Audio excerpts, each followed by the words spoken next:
Welcome to the Honest Field Guide podcast, a weekly show dedicated to winning in entrepreneurship. I'm your host, JinJa Birkenbeuel.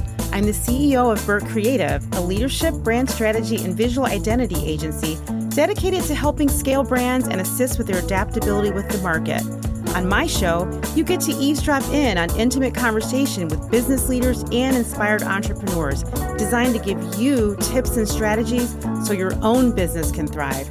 Subscribe and join me each week for laughter, inspiration, and honest stories.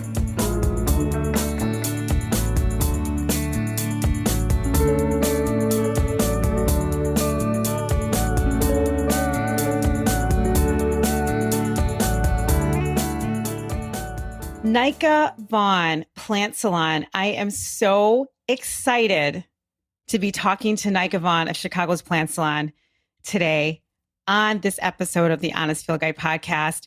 But before we talk to Nika, I want to talk a little bit about my background with plants, because Nika is the queen of plants in Chicago. She's the queen of plants in America, as far as I'm concerned. She is all the things. She is everything. But before we talk to Nika, I want to just say that my experience with plants dates back to when I grew up as a child with a mom that had plants everywhere, all over our condo. And I grew up in Hyde Park, which is a neighborhood in Chicago, right over next to the lake, across the street from the Museum of Science and Industry. And, you know, the whole environment of Hyde Park, especially in the summertime, was lush and full of lots of nature and lots of trees. And the condos in Hyde Park are like vintage condos. There's like beautiful windows and solariums, and everybody had plants when I was growing up. And my mom was the same. She had tons of plants. And so I grew up looking at lots of green things. And we didn't have pets, but she did have a turtle. And in the turtle bowl, there were plants. There's, you know what I mean? Eventually, my mom moved on to growing corn and strawberries. We moved out of Hyde Park. She moved us to the Beverly neighborhood in Chicago, which was very traumatic for me because we went from, you know, beautiful, culturally competent, integrated, philosophical community to very blue collar, Beverly, but huge yard. And she grew corn and strawberries and maintained flowers. And she even planted 2 trees, an apple tree and a peach tree. So, you know, I always grew up seeing this nature. And it's interesting because when I decided to get married and have children, I moved to the least natural place on the planet, like there, which is, you know, living in the west side of Chicago in the Ukrainian Village area on a major street where there's no frontage to actually plant a tree. But I did create a backyard for myself and my family.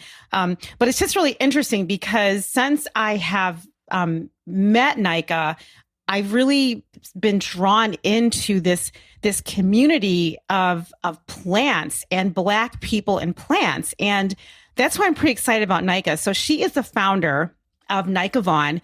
She has almost 20 years of experience in the beauty industry and noticed that clients kept trying to buy her plants from her studio. Her biggest indulgences are shopping for beauty products and plants, and she loved the idea of being able to do both at the same time. The Plant Salon is a lush, calming boutique, is the perfect place to focus on the beauty rituals we indulge in ourselves and our plants. And you know what? At Birk Creative, we support indie brands anyway who specialize in all kinds of amazing things. And so does Nika. She specializes in natural clay masks, hand soaps, and amazing oils. There's just so much going on at Plant Salon Chicago. So Nika, welcome to the Honest Field Guide podcast. I'm so excited you're here. Thank you for having me. I'm so glad. So listen, before we get to talk about your professional trajectory, right? I want to know, where did you grow up and were you always in touch with nature? Oh, not like how probably, you know, when people say that, like nothing like hippy dippy. I'm from Southern Ohio originally. like Dayton, Ohio, Columbus, not Columbus, even further south than Columbus, but Dayton and Delaware, Ohio. It's a teeny little town. And you do have lots of like rivers and ravines. And I think at a certain point when your parents get the opportunity to deposit you like outside, like mine were quick to being like, yeah, go outside, go find something to do. So I did, plant. I did kid stuff, make mud pies and things. But my mom was always a gardener, and my grandmother was a big gardener. She had this huge double lot garden back in New York, and so my mom always had house plants and things. And then when we lived in different houses, she, had the big gardens. She tried to grow cotton as like a political statement. Because she was kind of wild. Let's do that. Yeah, you know what? And we did. We got one little ball. She said we wouldn't have been good. We wouldn't have been good back in the day. They couldn't have used us. Oh my God, back in the day, right? But no, it was very accessible is how I think that always stuck with me, how accessible plants can be. And, when I went off to college, I remember I got my first little apartment and I went to Home Depot and I bought 3 of these huge ficus trees. They're called like weeping ficus or Benjamina ficus. And they're the kind that shed everywhere. They just drop leaves if you look at them the wrong way. And I had 3 of them in my house because I was like, I can do this.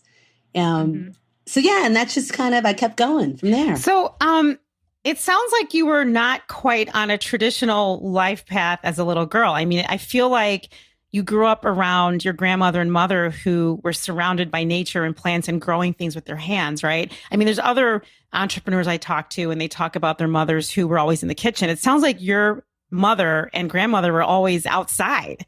Did you sort of, the seeds, no pun intended, were they sown when you were younger and saying, I'm going to, you put them in a compartment in your brain and then, watched all this happening as a little kid and you're just like, I'm never going to leave nature. I'm always going to have it. I mean, you said you did it in college, but I don't know that you necessarily thought you were going to be doing what you're doing today. So what was happening when you were little? I mean, I just love the black girl growing up story. We all have to hear it because we all have one. No, I mean, I think I was always an entrepreneur. And I think I saw working with your hands and, my mom was an artist. And I think I saw the act of how you could be contracted to work with your hands and create, and it leads to commerce. It has value. Wow. I learned that really young. I think my very first business, that was a horrible business. I think I was like in 3rd grade and we had a cherry tree in our front yard, but they're called like baking cherries, which means they're just horrible cherries. They're just not edible. Really, they're just bitter cherries. And I was like, I can sell these cherries. My mother's like, no one is going to buy these nasty cherries from you. And I was like, I can sell these. And I had a radio flyer wagon. And I remember I had a little suit jacket and I got produce bags from the grocery store. And I picked these sticky, horrible cherries off our tree and went and was like, who in our neighborhood goes to church with us? Oh my God. And she's like, you have no shame. And I was like, no, they're going to love it. They're going to. And you know what I mean? Because in my mind, it was like, who is inclined to listen to me? I'll start there. But that to me is what working with your hands and outdoors, all the art my mom did leaned towards being, it tended to be more functional. Like she was a hand spinner and a knitter and a weaver. So it was kind of this idea that you can sell this as beautiful, you can sell this as functional. And I liked that, plants was just another way to do that. I love that. So then in high school and college, were you still on this entrepreneurial journey, this sort of vision in your head? Were you thinking of commerce even then? Or were you studying medicine or literature? What was going on? I knew I was going to go to art school. And I did. I go to art school. And I grew up for a time in Oak Park, just outside the city. And so that was great because then, it's kind of more progressive and they have interesting conversations in school. And it allowed for me to take classes. I took classes at the Art Institute downtown. And that was great for the design, concept, fine arts. background development. But I also like babysat like it was a job. And I waitressed. What else? I would actually do, my mom hired me back. I mean, probably like an unofficial intern now. Like if we weren't related, that's probably what it would have been. But she would hire me and she's like, okay, I need you to paint stuff for me. And I need you to make buttons for me. And I need you to do it. And it was like, this is due on this date. I need this money. I need them to be, it was like a job. And if I didn't deliver, it was kind of like we had to keep each other on our toes about like, hey, you said you're going to pay me this much. Wow. Wow. So, I mean, your mom was like teaching you how to be an entrepreneur. I mean, I was going to ask you, did you have mentors? And it's very clear to me that your mother was the one who really early on showed you like, look, this stuff can be a real business. Don't look at this as, favors and hobbies. I mean, try to figure out how to make money and be independent. It's funny. She definitely was somebody who thought of her craft. And it's kind of like, in the hierarchy of art, craft is like, tends to be treated on a lower rung than like a fine art or conceptual art. And she was very happy being a crafts person. She was hired by a lot of fine artists to be, to actually, fabricate the fancy idea that they were thinking of. So it's funny, she thought of herself as this craft person, and she was very comfortable thinking, well, this is what craft people do. We do X. And I love the idea of what if you took X and you pushed it further that way or this way? Does the value of it change? I think that, it's interesting you talking about this because I often believe that it's important for children to actually see their parents working, right?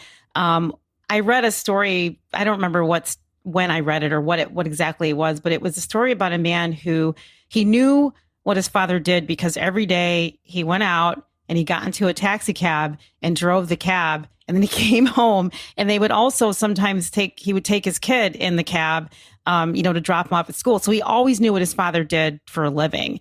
And I think some of us that are in consulting spaces, we don't necessarily see what our kids don't see what we do for a living. They don't know what's happening. You know what I mean? So I wonder if, your exposure to your mother and seeing how she worked and seeing how she used her hands and how she made money and she instilled this in you, if you would have even come close to being as successful of an entrepreneur and small business owner that you are today, if you hadn't grown up to see that, because a lot of entrepreneurs, they just fell into it. But it sounds like you saw it so early. It's inspiring to me. No, I think it's funny that she'd be very flattered. She passed away some years ago. So she would be very, very flattered to hear you say that, because I think at the time she really would say and think of herself as, she's just this little artist lady, and she's not even doing conceptual crazy stuff. She just knows the technique and she knows the history and she loved the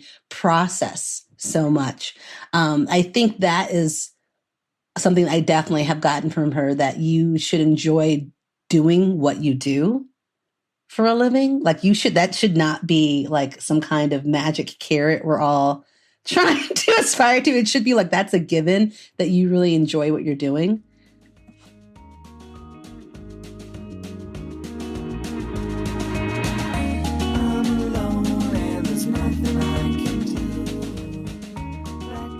Yeah, I love that. And I think that that's important. She loved it. And one of the things I do know is that people are realizing in this pandemic what they love and what they don't love. And so if you find things you love, you're going to make it. Your first storefront was a bridal beauty salon, right?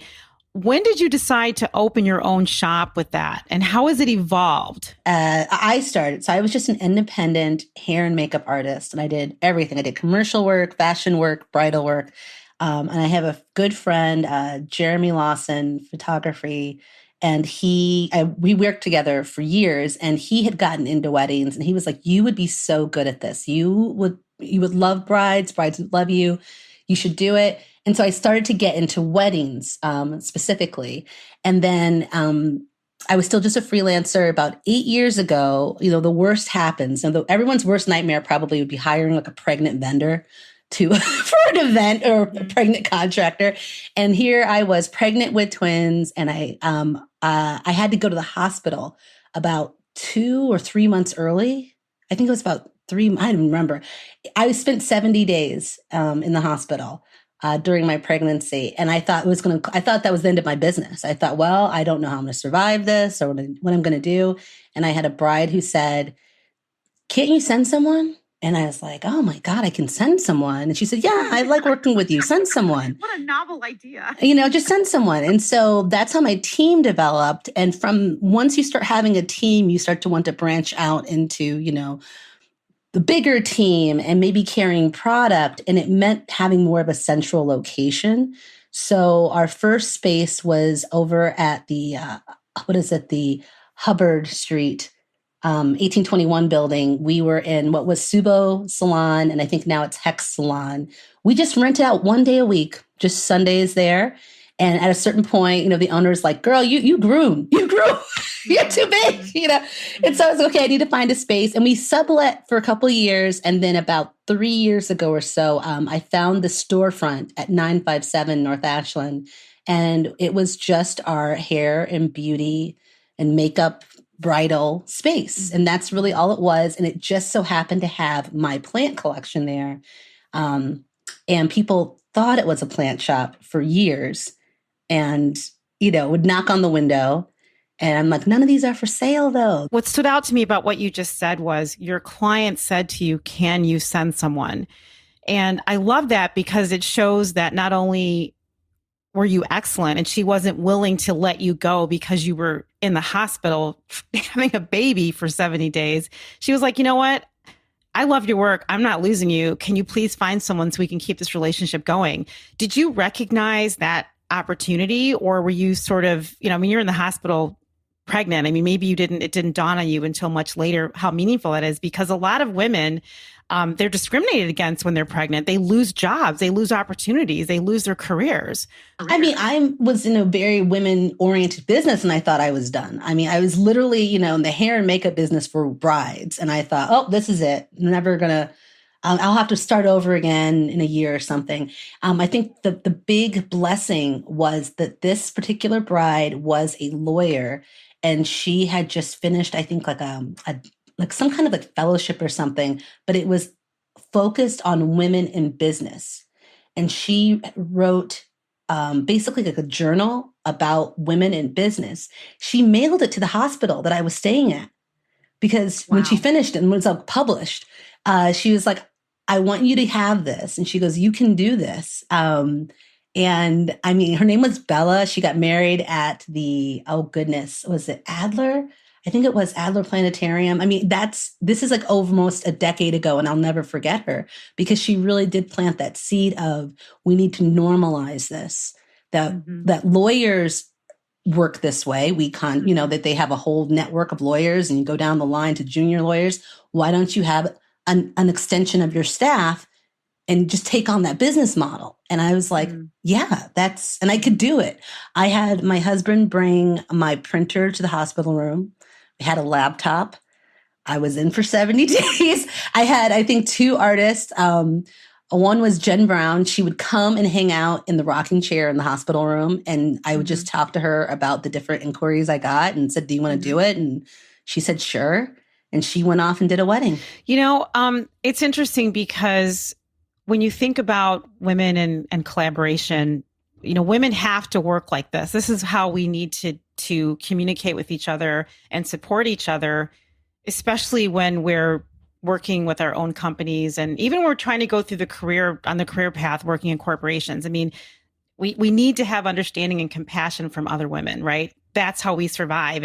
And I thank this woman for doing this for you, because I almost say to myself, if it weren't for that woman who gave you space, where would you be today? Speaking of space, so bridal space to me is so white. It's so white. It's so white owned, designed, and represented. You are a Black woman, beautiful Black woman in a white space. How in the world was it like to navigate this environment of absolute whiteness? Magazines, makeup, hair. It is a very homogenous space. Well, that's putting it lightly. I know. Because it's like, I think I think I attracted a client that loved diversity. We went out of our way to attract clients who were having interracial marriages, intercultural marriages, brides who were worried that their sisters-in-laws who did not look like them, they wanted them to be in good hands. And so I think that even though, especially in the Midwest and especially in Chicago, the wedding industry is very white majority.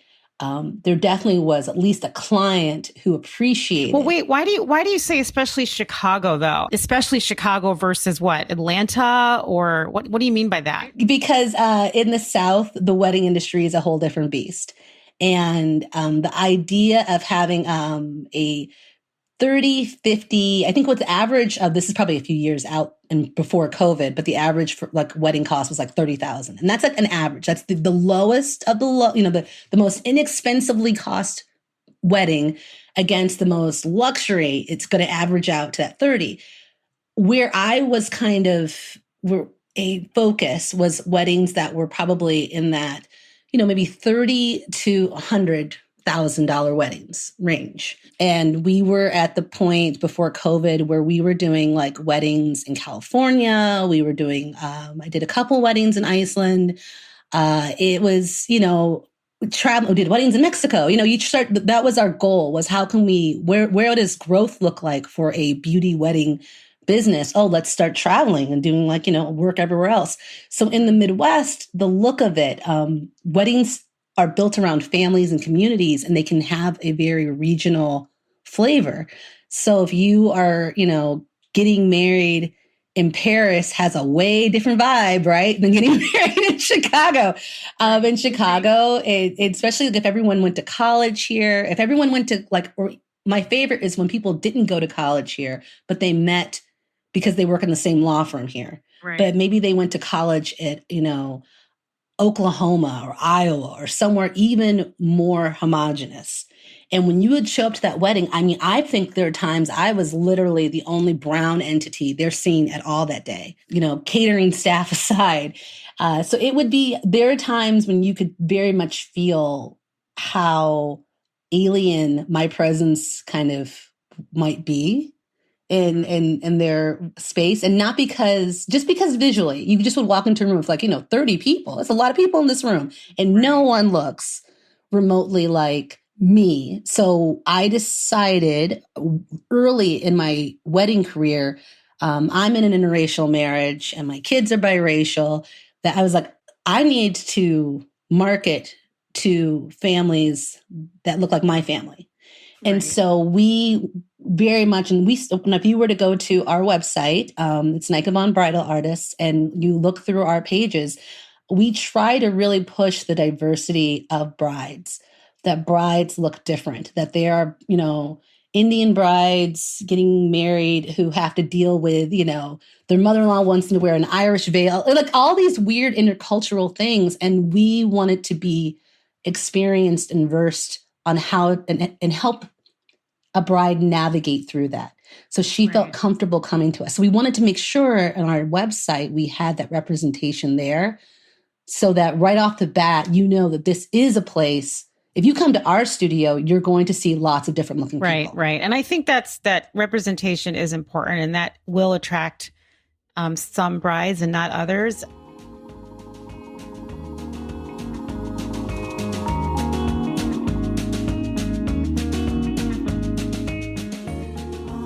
I wonder, your former company, are you still running this business? Because the pandemic has taken a lot of it out. Yes, we are. It is. Okay, so you have two businesses, right? You have Nika Vaughan Bridal, and then you have the Plant Salon. Yes.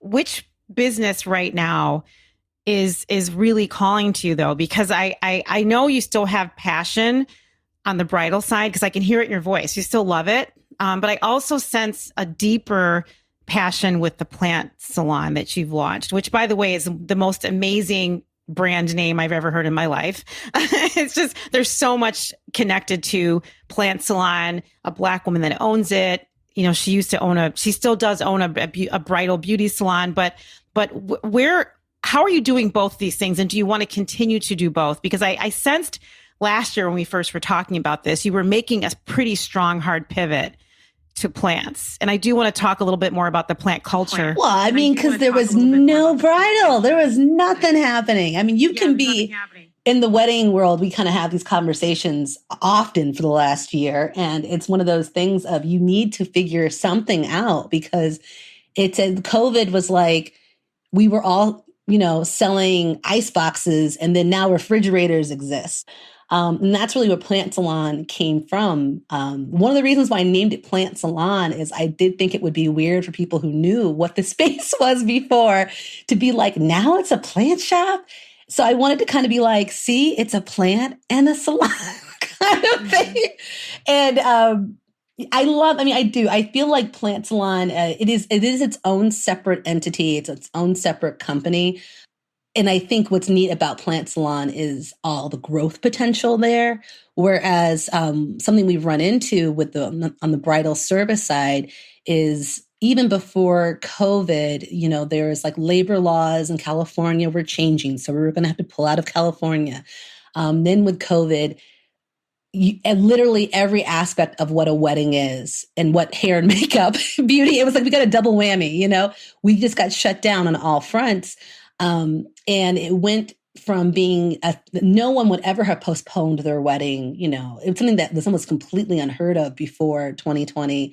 And then in 2020, now it's like, I might want to postpone because my venue doesn't want me to have 100 people. And we're like, we don't do anything with your venue though. And you have to kind of explain to brides. It's a lot of education. Yeah. And I think that, listening to you talk about it, it's pretty standard for larger businesses to understand consequences and understand impact of different changes in legislation and local laws. And small businesses have never, ever had to deal with any level of scrutiny like that. So I think it's been challenging. And I understand why some people, especially in the wedding industry, are making decisions to pivot or change or to drop or not do what they used to do, because there's a lot of risk and responsibility now that, wasn't there before. And, again, for Plant Salon, I know that you love them both, but with Plant Salon, I feel there's an emotional and aesthetic combination with Plant Salon and you that maybe is kind of missing a little bit on, the bridal side. So, well, I feel like one of the biggest differences is it's so funny that the bridal company has my name in it. And, that's when you're an independent contractor or a freelancer, like that's what you name your company. Usually you're like, oh, I want people to find me. My name is Nika Vaughan, and at a certain point, I think I had 20 artists working with our team. We were working in, any state that needed us to get there, trying to figure out international bookings. And there were times when I would go to our studio to clean before a day of appointments.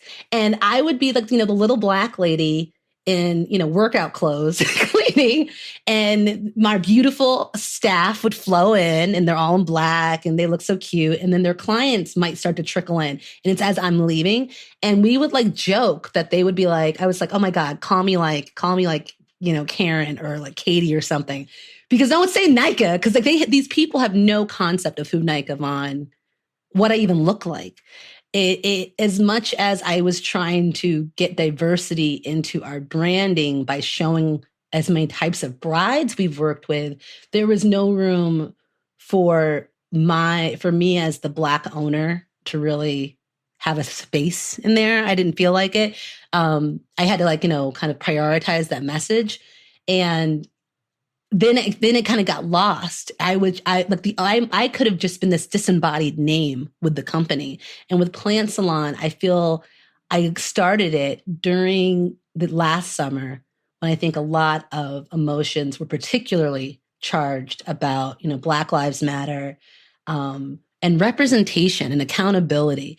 And I was like, no, I own this company. This is me. Like I was like my little face on my little Instagram kind of thing. And if I didn't sell, I remember people being like, well, when are you going to sell X? I don't like selling. I don't like that plant, so I'm not going to sell it. And they would just look at me like I was crazy. And I'd be like, this is my company. I'm Nika. if I don't want to sell it, I don't have to. Because I kind of felt for the first time, it was very liberating to have that ownership where it wasn't just, I wasn't just this nameless entity in my own company. It was very much like part of my company's brand is me. And that was a first. Yeah. I mean, I think you brought up a lot that I'd like to have another conversation with around Black people hiding behind, whiteness in order to make money because we've had to. And that's the way we've been able to grow our businesses on multiple levels. And it's a sad truth that a lot of us don't talk about. I want to talk a little bit more about Plant Salon and your connection to plants and your ability to be yourself and sort of come home. I feel like when I think about Black people and, what we need to do to hold our families together. And with what you just mentioned, Black Lives Matter has been horrifying for Black people in America. I mean, we've always been dealing with that horror, but now it's turned into a toxic level of horror. And white people are now part of the horror, and, they're participating in the horror in multiple ways, at multiple levels, is also painful for us. But I do think that what's happened, which is why I wanted to talk to you, is that some of our conversations have shifted to making sure to prioritize our own well-being, which is what you just talked about. Making sure that this is my shop, this is my life, this is my emotional responsibility and expression, and I'm going to make decisions.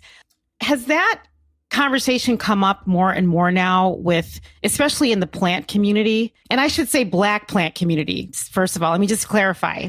I mean, I think in the Black plant community, like, people are just like enjoying this newfound, accessibility. There's just so many plants. Like, plants is such a big subject for like so many people who have been stuck at home for so long that it's kind of like nice that, there's just more access to it. Versus, if you had a hard time finding a plant that you've only seen online, now you can probably find it a little bit more easier, and being able to find each other. So there's just more community in sharing that. I follow so many wonderful like plant Instagram people that it's somewhat funny. At a certain point, I think I follow, between Facebook and Instagram, I follow more of a Black plant community than a general plant community. And has that always been the case? So I guess that's what I'm wondering, because of this environment, the pandemic, and us being stuck, have there been more conversations around how we have to start taking care of ourselves? It's kind of like what you and I talked about earlier, where some women, not all, unfortunately, but some women are starting to realize that we have to take care of women before we take care of anyone else. Like, we have to do this so that we can survive this. But as far as the Black community in plants, I've just noticed, being an outsider and new to the conversation, that there is an unapologetic vibe of well-being in the Black community, but specifically in the Black nature community. It seems powerful to me. Are you noticing that more? They are very protective of Black spaces and the idea of, and I think what it is, it's such a big, that intersectional, the big intersectional word, but it's so intersectional because we can talk plants in a technical way about, like, what's going on, what's going wrong, what's going right. And then if someone drops a phrasing or a cultural reference, you get it in you understand it on a whole different level. Like, it's an inside joke coming in an already little niche community. And if you were to drop that joke and I've seen this happen where somebody uses a phrasing that would be totally not even a discussion, not even an issue in maybe a Black space, but they used a phrasing in a more generic space, and it rubbed maybe more of the, I don't even know if they're white or not, but they weren't Black. So it rubs, it feels something's off to those other people. They want an explanation, or it felt too aggressive. There's a one instance I'm thinking of where this person, was selling a plant, and she was like, I know what I have. I know what it's worth. And what she meant was, please, let's just don't come at me with low balls, And in the plant world, when you are a higher end collector, these plants go for, hundreds, if not thousands of dollars. So she was selling probably like a $200, $300 plant, and she was selling it aggressively price wise. But the phrasing she used, when she used that in, the all black, marginalized gender kind of space, that group was like, okay, got it. You're serious. Oh, I got to save. I'm gonna, if it's still around next month, maybe I'm going to come back and get that then. And in the wrong group, they were like, oh my gosh, that's such aggressive language. And it almost reinforces for then the audience, for the Black people participating, this is why we still need a Black space, because we should be able to have those tones and conversations that are just like, there's nothing, it's not like there's any actual content. It's literally the tone with which you said something. And that was what's weird.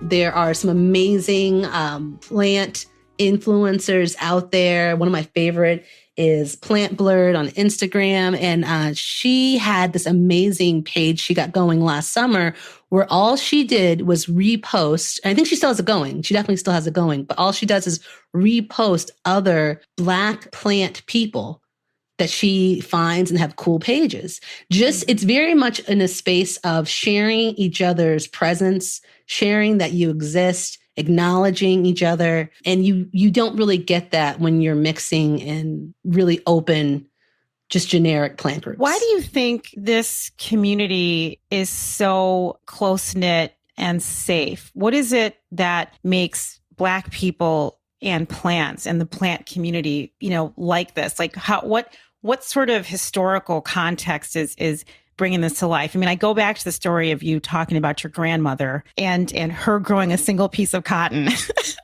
which is like incredible. Little cotton balls. Yeah, little cotton balls. Yes. That was my mom. That was my mom. And my mom did it as, I know, she's a wild woman. She did it as at first, I think she truly just wanted cotton. That she wanted to say she grew it. It's a political statement. That's kind of what I'm saying. Like, it is a political statement. I only needed one ball. I know, right? I mean, that's kind of what I'm saying. Is this to me, this feels so righteous and so unapologetic being in a Black plant community. What is that? What is happening with this right now? Why is this happening? Is it the pandemic that sort of brought this on? Is it something that's been growing? I mean, between the heightened awareness of, racial inequality and representation and brutality from the police of last summer, and on top of COVID and people being so stressed about all the things that COVID causes in their life, how it affects where we work and how we live and when we can go to work. Like everyone else, Black people got more into plants. But then I think when it came to, maybe we need our own space. Maybe we need that space. I think they get very protective. There's a lot more grace given. I was in a group, I'm still in this one group that I remember that there's not allowed to be picking between each other.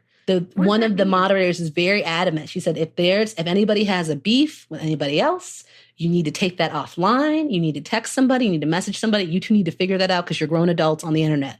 You are not going to have a tit for tat, back and forth, because it is there's this thing kind of like, almost like, you give someone a hard time or you make a little bit of fun of something, or like the dozens or something, right?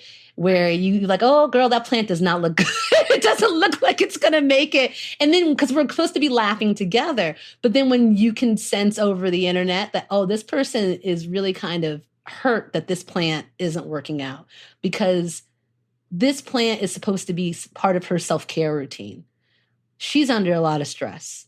We all are. You can empathize. So when it's not working out, that empathy kicks in and it's like, oh, how can I help? And we kind of flip on a dime and you realize really quick, oh my gosh, I need to be a support for this person. So I feel like the group is very protective. It gives humor when it's needed and it gives empathy when it's needed. Well, I love seeing some of the posts that you put out about the plant having a baby. My plant just gave birth. I mean, I love those conversations. I think they're really beautiful. Do you feel like you fell into this because of the pandemic and you're just like, oh my gosh, this is so amazing. I know about this already. This is how I grew up. This is my life. And boom, I'm going to pivot. I feel like you are potentially someone that could, as you just mentioned earlier before we got on, you have a new space. You're going to expanding to a warehouse. I feel like you could be the Oprah of plants. That is very kind of you. It's very kind of. I mean, you've got more than just a story. You have a business mind and a business package here. I mean, you have another company that you have on hiatus because we're in a pandemic, and you've launched something else amazing, which has a tremendously big community in the United States. The Black plant community is huge. I mean, but I think I have to say, like right now, my storefront is it's in the West Town Wicker Park neighborhood of Chicago. It is very much a gentrified community. It has a lot of young white professionals.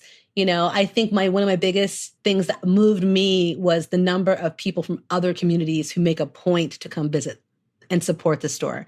That I think is amazing. But where the store, like my original space just happened to be on that street on Ashland, one of the biggest protests last summer that had like 30 or 40,000 people, but they went past our shop. And so it was just really like, it was very like surreal to be making this thing, you know, this new brand, this new company, this shop, basically. I'm just trying to, you know, pay the rent so I don't have to rehome my 12-foot tall monstera plants. Look, I had nowhere else for these plants to go. So like first and foremost, it was practicality. Like I live in a bungalow. There is no way any of these plants, like I have hundreds and hundreds of plants that are my own plants. I have about like just probably under 300 plants. Goodness gracious. And so I was like, oh my God, I have to pay the rent and my business is going. What am I going to do? And people had always asked me, you know, like I did pop-ups from time to time. Hey, are you going to do another plant sale? And the very first weekend we were open as a plant store, people came in and they thought, oh, I'm so glad I caught your pop-up. And I thought, no, actually, we're going to be here. We're going to be here for a while. So feel free to come back tomorrow and the next weekend, anytime you want. But then at that same time is when all these, you know, marches and things were going past down the street. And to have people from the neighborhood come in and they wanted to support it. And I think people we're still at an age, people are trying to articulate how they can meaningfully support a movement like Black Lives Matter and meaningfully, just like how they can figure out to help representation. They want to help. Now, how they help, I had people who said some things to me when I was first opened that I would be embarrassed. I will say now. But at the time, you could tell they literally had no point of reference for all the events we were all living through. I had people that would say things like to me, they'd be holding objects in their hands to buy and say, are you the owner? And I'm like, yes. And they go, oh, well, good. Because if you weren't, I was going to put these down and walk out. Wow. I love that. So as a Black business person, I'm forever supposed to be an owner operator. And that's, as someone who came from another business that has a team of 20 people, that was actually really hurt my feelings. Because it was like, you feel comfortable seeing me work. I was like, oh, you don't understand how you are supposed to be helping. You just know you're supposed to be helping. Mm-hmm. And that to me was like, okay, there's more work to be done. Yes. Thank you for coming in the store. And let me show you that I have a staff of 5 people. We actually have a staff of 5 now. That are wonderful women versed in plants. And it's like, no, like I don't work around that because that's not how a business is really run. And you're not going to get growth in a company running your business that way. It just happens to made that customer feel good that my brown hands helped her that day.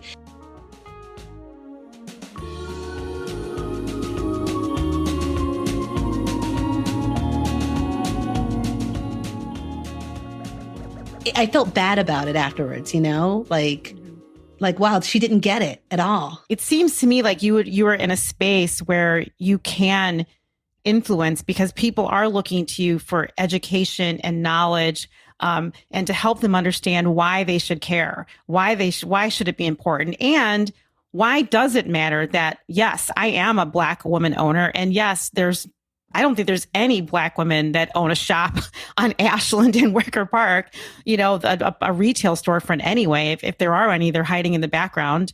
We talked about that earlier, but I think this is something amazing for you. Do you feel like you would like to become a stronger voice in the Black plant community, or do you already feel like you have that voice now? We've been very lucky to have some wonderful opportunities to share Plant Salon, messaging with a larger demographic. We did a broadcast for PBS Wisconsin's Garden Expo back in February, where we had like an hour-long presentation with them that I got people messaging me from around the Midwest, because apparently you can watch that station from anywhere, and it was online. And they were like, oh my God, I didn't know you even existed. And I love seeing it. How can I want to buy stuff. I love everything on the website. And for me, when I feel like it's a win is when, someone acknowledges, yes, I'm so glad to know there's another Black owned business doing great things, but they are not put off by the size of the business. The fact that we have a legitimate looking website, that it is not so homegrown, that it feels like, you really can buy your lip gloss, your face mask, and then all your succulent plants all in one place. Like that to me is when I feels like a win. When people are like, I loved working with your staff. They kind of get that you are the owner of the company, that it is not me back in a kitchen slaving over a stove to serve. I thought it was so cool to be able to hire a staff of people this fall. This company didn't exist a year ago. To be able to afford to hire, we were doing well enough that we could hire people. That to me was a moment of celebration, that we, at a time when people were like out of work, were creating jobs in our community. That would have been, I think, something cool to acknowledge those kinds of milestones. Wow, that business grew. Yeah. Let's look for, I want us to encourage growth. I think people are very happy knowing that, yes, we helped create some businesses. How long did they last? Were they able to grow?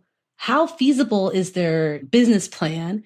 Those are some really big standards that I think a lot of people would hold any other business to. But when it became like a business of color or a Black female owned, the bar I felt like was set way too low. Yeah. And when I went around to look for, capital and investment, and I had some phone calls with some people where I was like tenacious, and you could tell they were a bit surprised, because I was like, no, you cannot on your social media say that you're supporting X and then give me this canned response. That if you're going to say publicly that you're supporting women of color businesses, I would like, great, how can we work together? Well, I love that, because you're more interested. I mean, sure, it would be great, for you to become the Oprah Winfrey of plants in America. However, what's really important is that not only do you advocate for yourself, but that you speak truth to power and say, these are the things that really need to be happening. And you're backed up by social proof so that people will listen to you and agree with you and give you what you need. And I think sometimes, it's easier to go on blast on social and say XYZ and write articles, which is what I do. But it's a little bit more of a strategic thinking process, to sit down in front of a banker and put a demand in front of them and say, this is what you said. Now you have to act like this and do this. I think that's important. I don't know that there's enough of that. Again, I feel like when women and Black people start to see each other and recognize that they have to be unapologetic and they have to sponsor and they have to decide, I'm going to tear down this concrete wall and ensure that other people get through it and they can see what's happening here.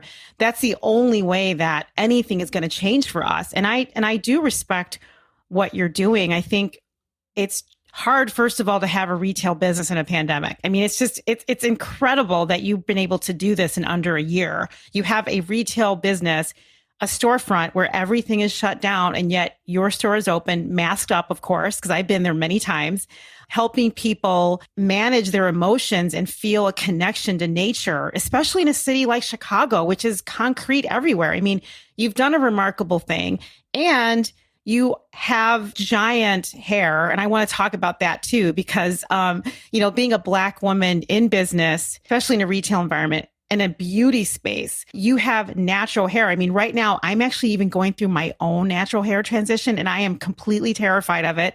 I don't know if you saw my mom's post last night, but she's like, well, JinJa, you can always blow dry it. I mean, this is the world I grew up in, my hair, but I'm curious about, you being a Black woman in business with natural hair.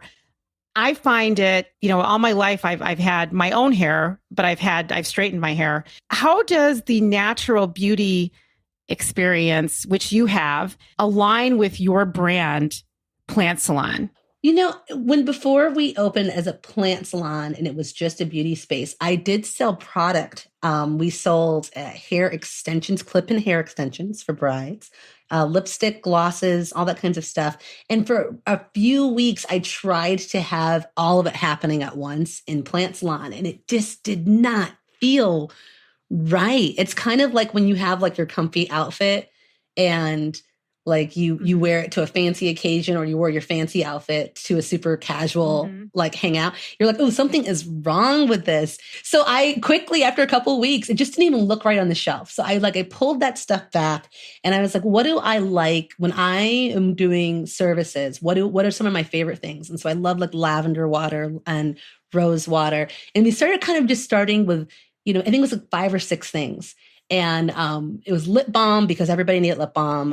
It was a wonderful hand sanitizer that had there's 2 that had essential oils in them, so that it was almost like just like a body spray that you focused on your hands. So to me, it was like, okay, I want things that just kind of feel more comfy. And because my personal collection of plants was in the space, and it's still in the space, but they are not for sale, and people are not happy about it sometimes. I'm like, no, those are my plants. And we say they're there to inspire, but really they have nowhere else to go.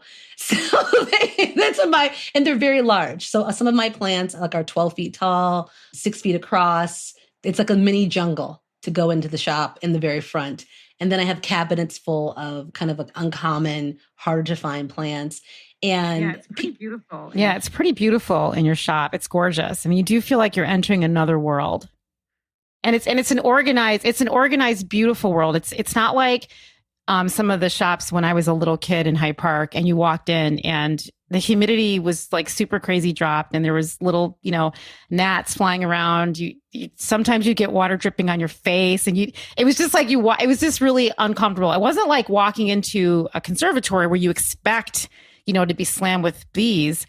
But your shop has a really beautiful balance of beauty, scale, light, smells, colors, natural products. I mean, it really does work. And I think that's what I'm wondering, the natural experience combined with Plant Salon. Somehow you have concocted this really beautiful experience, and you also have community of Black people with plants. It's just, I'm trying to sort of understand. It sounds like in some ways it was not completely intentional, and that's fine. I mean, it sounds like you're like, you know what? I'm listening closely. I'm sensing my body. I'm seeing what's happening. I'm getting a feel for things, and I'm making decisions as we go. And you know what? It still feels okay. It's almost like you're in a crystal ball, and you're like, this is what I need to create. It seems very magical to me.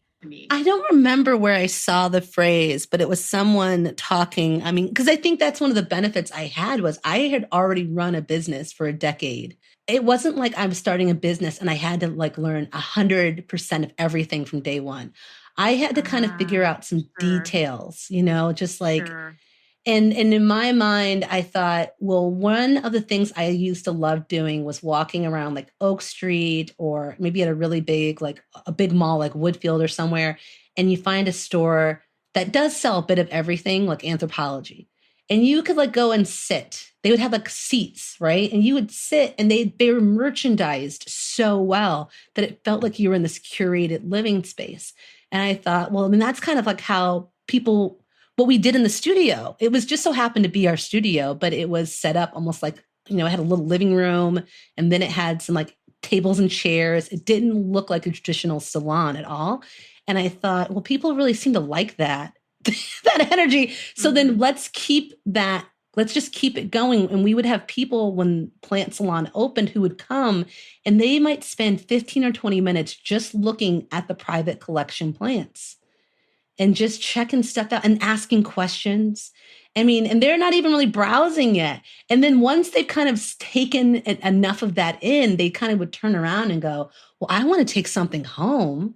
And that's kind of when I thought, oh, that's why this works. It's because if you could make your space, if you went into a space you really liked and you could take a bit of it home with you. It's a sanctuary. I mean, I walk in and I feel like it's a sanctuary. That's how I feel walking into your salon. And I love it. And I feel more encouraged because of the environment we're in. I feel like you've been able to bring together all of your experiences, including, how you grew up, your marketing abilities, your branding and design thinking, as well as the people that you've brought along all this time. I mean, you've really cultivated and protected your network to help you move forward. That's what happens when you walk into your shop Plant Salon. You really do feel an intentional but safe space there. And I also love how you've been able to translate that experience online and be a part of the hashtag Black People with Plants community, which I think is really powerful. I always love to go on Instagram and follow your messages and follow your stories. And also I love to hear other Black people that are sharing in conversations with you. I think it's amazing. You have courage. You speak truths to power. You don't shy away from things. I mean, this is an emotionally trying time to find serenity with what you're doing with Plant Salon is very meaningful.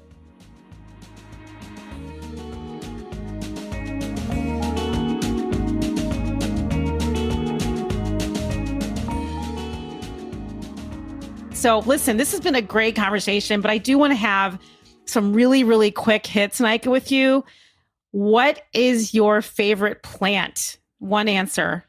I have to say, and it feels like a cop-out, but I have to say the Monstera deliciosa. Awesome. What's your favorite flower? Ooh, that's a good lilac. Do you have a favorite Black supplier? One of my favorite, we get these candles, and I love them for two reasons.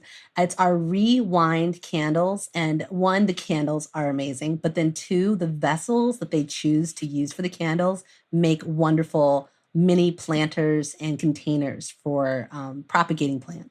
Oh, that's amazing. And what is the best part of your day? I love when I get to go to my workspace and it's quiet and I have time to just, no one else is there, and I have time to just kind of spread out and make with the plants, like just kind of figure out what I want to chop up. And that sounded kind of funny. I get to go and make out with the plants. I get to go make it with the plants. I'm making it, baby. Let's go. I love to propagate. So propagating is, it's a technique that there's lots of techniques, but it's the act of making new plants, like from cloning or what have you. And I love to make new plants. So yeah, when I can get in there, usually it's after hours. One of the reasons why we needed a separate workspace was we can't have all the things happening in our storefront at the same time. And we just have grown to the point where in order to still be creative, we need more space. What is your favorite cereal? Oh, I would say Rice Chex. Get out. Are you serious? You're a Rice Chex girl? Not even like Lucky Charms? But see, you can't have that forever. At a certain point, you will get sick of it or you'll feel guilty. Right. I never feel guilty eating Lucky Charms ever. Since you've opened Plant Salon, what is the scariest thing that has happened since you've opened Plant Salon? People forget that I opened Plant Salon because COVID shut everything else down.